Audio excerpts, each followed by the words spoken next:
Hello, welcome to Bard's Guide, the YouTube channel of my blog bardsguide.com, which is all about teaching you on how to become an online entrepreneur, consultant or freelancer. This is the fourth video about customer service, and this video will be about how you as a consultant or freelancer can deal with your customers in such a way you maintain a healthy and trustworthy relationship. Now, as a consultant or a freelancer, your contact with your clients will be much more personal than when you own a web shop, for instance. When you have a web shop and people have a question or a complaint, they will email you or they will try to reach you on your social media. But when you're a consultant, your contact with your clients is much more personal. Now, at the moment, we're still in the middle of the COVID-19 crisis. So the contact you will have with your customers will probably be by phone or by Zoom, Skype or Outlook Teams. But the principle remains the same. You want to build and maintain a long-running relationship with your customers. Either because your work will become much easier that way, and because you want to have a long-standing relationship with your customers. Loyal customers who trust you are far more profitable than having to seek new ones, as any marketer will know. It costs a lot of money and time and effort to get new clients, while retaining your old clients will cost you far less energy. So, having a good relationship with your clients means more money in the long run. So how do you build and maintain a good relationship with your clients, apart from just being friendly and polite? Here are some pointers to help you build a trusting working relationship with your customers. First, manage expectations. 2. Don't accept deadlines that you can't meet. 3. Set up clear guidelines regarding feedback. 4. Set up guidelines on how and when a client can reach you. 5. Offer excellent customer support. And 6. If possible, offer service that goes beyond the client expectations. At the end of the video, I will give out also a couple of tips on how you can deal with a client who has a complaint, one or two. So, first, manage expectations. Be honest about what you can and cannot do. Managing your client's expectations is one of the most important skills you need to master when working as a consultant or freelancer. You have to be honest, and in my opinion completely honest, about what you can offer the client. Now, in your sales pitch, you can paint things maybe a little bit better than they actually are, but when you sign a contract and you're dealing with a client, be upfront about what you can and cannot do. Take, for instance, SEO, search engine optimization, which is one of my skills. Some customers think that you can, as an SEO expert, you can get their website to the top of the Google results in only a few weeks and sometimes in only a few days. Now, any SEO consultant worth his salt will know that a good SEO campaign can take months before impressive results become visible, especially when a website has a lot of work to do.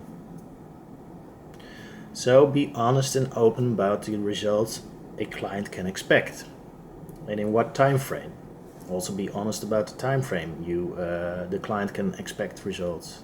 Don't promise the moon if you can't deliver.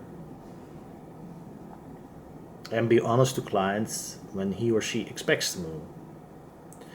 Realize that most clients will respect honesty. It will make you more trustworthy.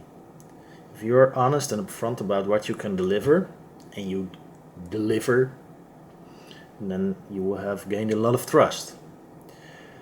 If clients aren't on board with your honesty, well, then you have to make the tough but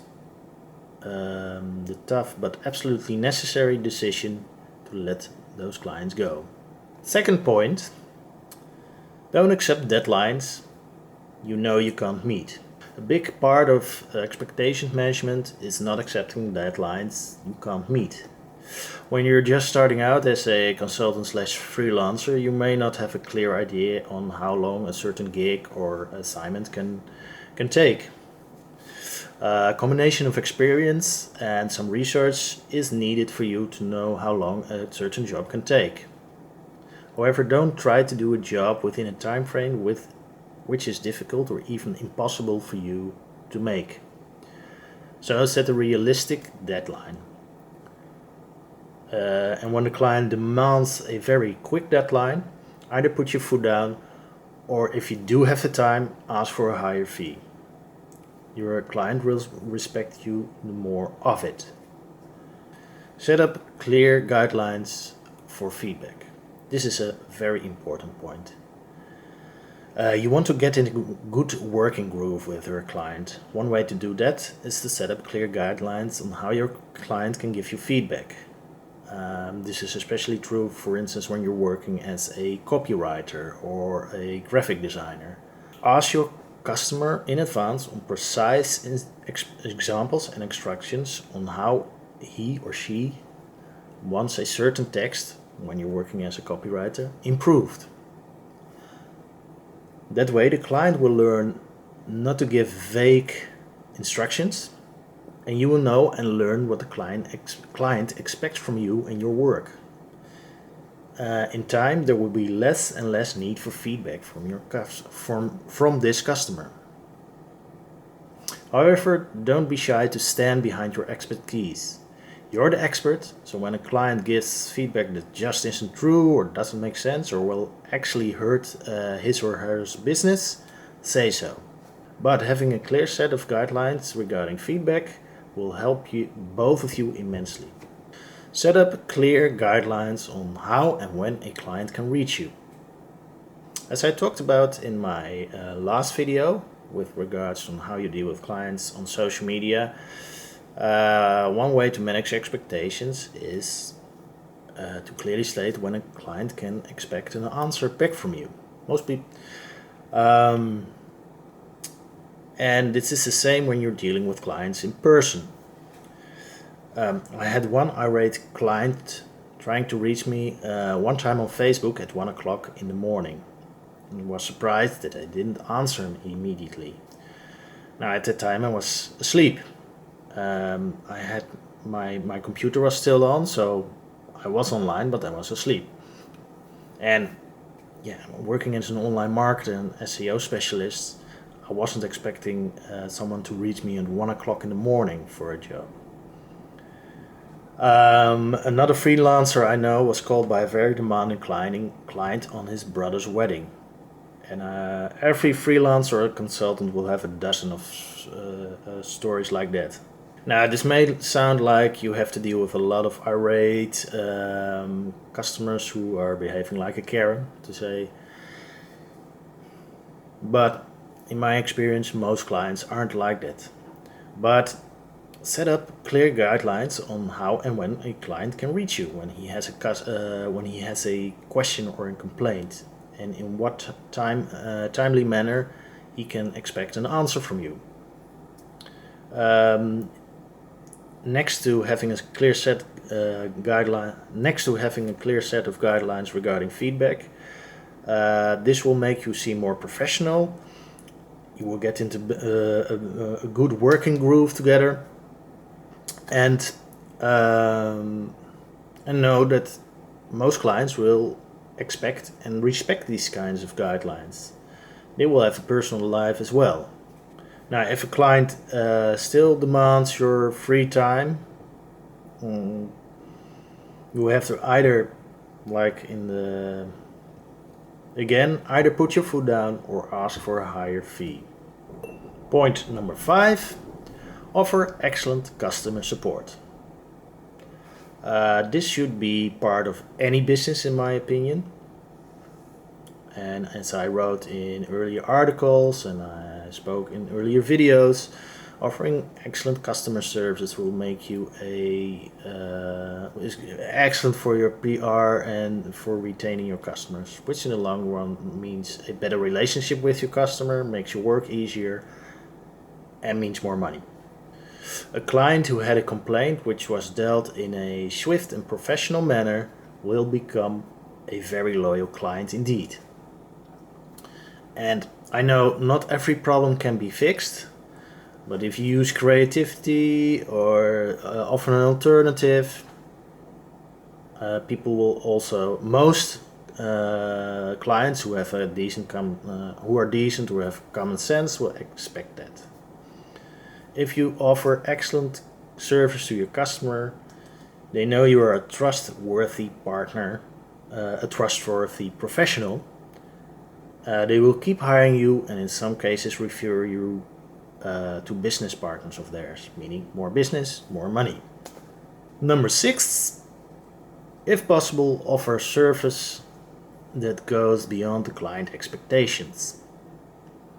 You won't have to do this every time, but going beyond the client's expectations is a great way to cement your mutual relationship as well. You do that, for instance, by turning the client's attention to a weak spot in his business that can be improved quite easily, so-called low-hanging fruit. Or, for example, I know of a fellow freelancer who is an app builder. He sometimes stays longer on a project or invests some more time than he's actually paid. I wouldn't advise doing that all the time, but I know from people in the business that he is seen as a very trustworthy expert. Someone who goes beyond and above what is expected. So sometimes you have to do that to show you know what you're doing, and it also builds loyalty. But don't do that every time. You still have a personal life, and sometimes clients will take advantage of you or expect it. Now, a bonus point: when to retain or fire a client. In an earlier video I spoke, is the customer always right? No. There are times when you have to fire a client. I will give out a couple of examples when you retain a client or fire a client. You yourself as a businessman or woman have to make up your mind on how you want to deal with difficult clients. I myself have made the decision. I know when I'm doing my job well, and when that's the point and clients still keep complaining, I won't do business with them much longer. Not for personal reasons. Well, exactly for personal reasons. I want to work with people who give me energy, and with projects who give me energy, and people who don't, well, it's not worth doing the job for, whatever the money pays or whatever money you get. But you don't have to fire every client who comes to you with a complaint immediately. So here are 3 examples. I will give you 3 examples on how to deal with. I will give you 3 situations which will give you an idea on when to retain or when to fire a client. First, when a client every so often comes to you with a complaint, don't see this as an irritant, but as an opportunity to gain the trust and loyalty of the customer, and also see it as an opportunity to maybe fix a problem in your own company that beforehand you didn't know existed. A complaining customer still is a paying customer. And realize that someone who has a complaint about once a year is worth having as a paying client. It's someone who wants to buy your product or service. Someone who only has a question or a complaint once a year is not a big boon to on your energy. Second example, or second situation, a client who has a lot of questions and complaints on a weekly or even daily basis. If that's the case, then it becomes time to have a sit down with this client. especially when you know you're doing an excellent job. Ask in a polite way why the customer has so many questions, complaints. Is there any problem or fear in the back of the customer's mind that isn't being addressed? Try to get a new good working relationship going. If, however, the client isn't willing to stop complaining, or it's a problem that you yourself can't fix, then it becomes time to fire him or her. However, I believe in a second chance, so first have a sit down with the client and try to fix the situation. Third situation, when to fire a client immediately. That's the case when a client is making ridiculous demands of your time and service, as being bossy, disrespectful to either you or your staff or to other clients, doesn't want to pay your fee, or wants to renegotiate your fee in the middle of your job, or is threatening you or trying to take advantage of you, or is just plain nutty or a jerk. If that's the case, then it's time to fire a client on the spot. No negotiation. Fire that client as soon as possible. It will make your life better as a consultant or freelancer. Realize that for most of you, you're in it for the freedom and having fun. Not only to earn more money, but also for the freedom and having fun.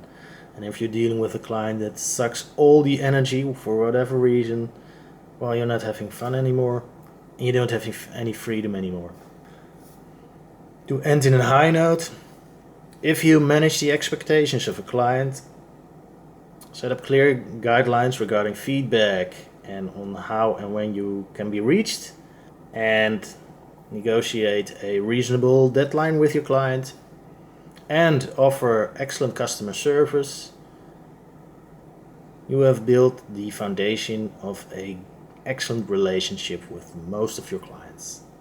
If you have any questions about dealing with customers as a consultant, leave them in the comments. Also, any horror stories or success stories, leave them in the comments below. Hit the like and subscribe button, and I will see you in the next video.